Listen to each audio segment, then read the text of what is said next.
Hello po mga ka-vibes, kamusta po muli kayo? Lalo tigit sa mga ka-vibes mo natin dito sa Barangay Pagsangahan, San Francisco, Quezon. Date po muna tayo sa kalsada dito sa amin mula Barangay Pagsangahan papunta ng Barangay Huyon-Uyon. At salamat po sa Diyos sapagkat ang kalsada po dito sa amin ay kasalukuyan ang ginagawa mga kaibigan ko.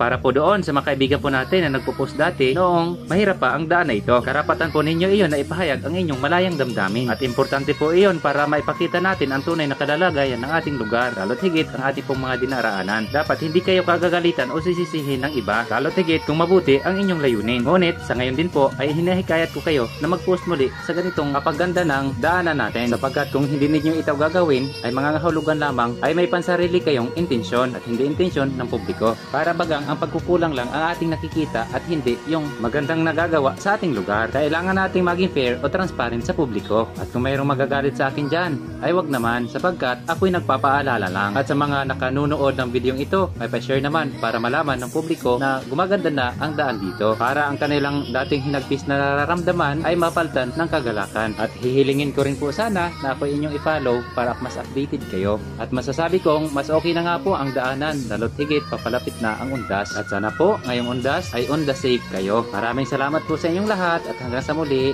Bye bye, paalam na po.